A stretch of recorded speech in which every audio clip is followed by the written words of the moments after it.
अस्सलामुअलैकुम वरहमतुल्लाहि वबरकातुहू। नाज़रीन, उम्मीद करता हूँ आप सब खैरियत आफियत के साथ होंगे।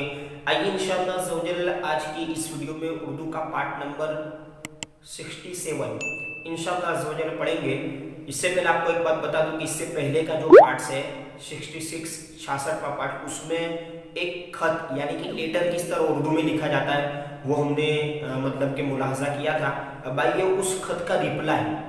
तो जो पहले खत था वो बेटी ने अपने बाप को लिखा था।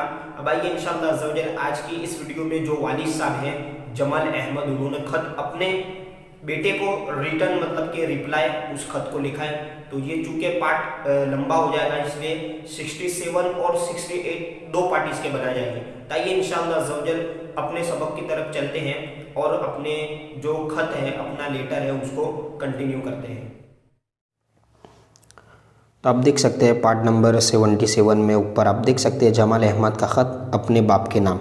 इस तरह यहाँ पर जहाँ से लिखा हुआ है रिप्लाई वो अज़, ठीक है, अज़ बम्बई, बा मीम बा और या के ऊपर हमज़ा है बम्बई, और बीच में इस तरह आप लिख सकते हैं 786 वाड़ू, और ये तारीख़ है मुहर्रम महीना, और ये जो हिजरी है इस तरह, ठीक है, हाँ लिख करके हिजरी 1391। तो इस तरह आप देख सकते हैं ये मतलब कि पूरा वो खत का सैंपल है। भाई ये पूरा पढ़ लेते हैं, ठीक है। बरखुरदार नूरे चश्म कमाल अहमद, ठीक है, वालेकुम सलाम, यानी वो ख़त जो था पहले वाला, यहाँ पर एक नन्हे तालिब इल्म का ख़त, वो मतलब कि उन्होंने सवाल मतलब भेजा था एक तरीके से, तो अभी रिप्लाई में सलाम का जवाब वालेकुम अस्सलाम ये कह रहे। तब आप यहाँ से पढ़ सकते हैं, ठीक है। बाद दुआ और सलाम के मालूम हो कि तुम्हारा ख़त 25 मुहर्रम, ठीक है, और इस तरह ये सीन लिख कर यहाँ हाँ लिख देंगे, ठीक है, 1391 हिजरी, हाँ यानी हिजरी को वसूल, वाव सौद वाव वसूल यानी हासिल हुआ। इस बात पर बड़ी खुशी हुई कि तुमने खत लिखना शुरू कर दिया है।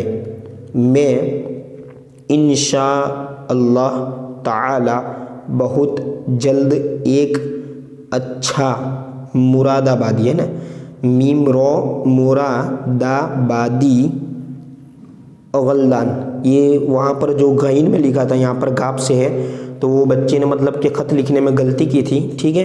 तो जो पान खाने के बाद थूकने के लिए जो मतलब कि एक आता है बर्तन, उसे अवल्दान कहते हैं, तो उसने उसमें तलब किया था, ठीक है। तो अवल्दान खरीद कर तुम्हारे उस्ताद के लिए भेजूँगा, ठीक है।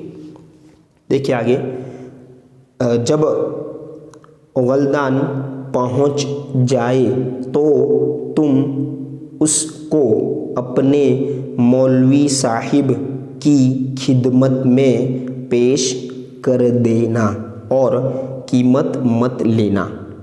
तुम्हारे खत से ये बात तो मालूम हुई कि तुम्हारे रो और ये या है तुम्हारे मौलवी साहिब खूब मेहनत से,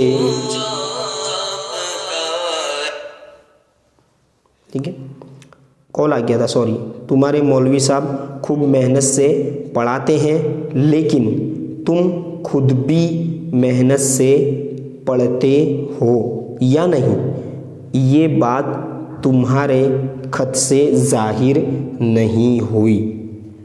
अब आइए आगे देख लेते हैं। अजीज़ फर्जंद, अजीज़ जा और या फिर जा, अजीज़ फर्जंद यानी बेटे, सुनो, सिर्फ उस्ताद की मेहनत से काम, आइए आगे भी देख लेते हैं, ठीक है, काम नहीं बनेगा, बल्कि शागिर्द, है ना, शागिर्द यानी स्टूडेंट को भी मेहनत और कोशिश करनी पड़ेगी। लिहाजा तुम भी पढ़ने में खूब मेहनत करना। आइए आगे वाला पैराग्राफ भी इसी पार्ट में पूरा कर लेते हैं।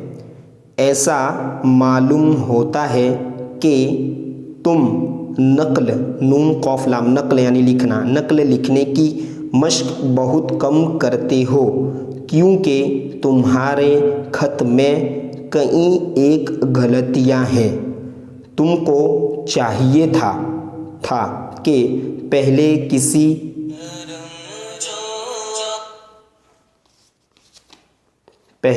किसी सादा कागज़ पर खत लिखकर अपने उस्ताद को दिखाते, फिर जब वो गलत लफ्ज़ की इस्लाह कर देते तो दोबारा तुम दूसरे कागज़ पर लिख कर मेरे पास रवाना करते।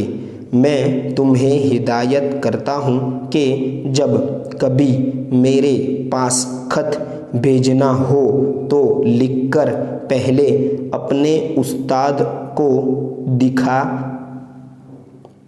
दिखा लिया करना, इसके बाद मेरे पास भेजना।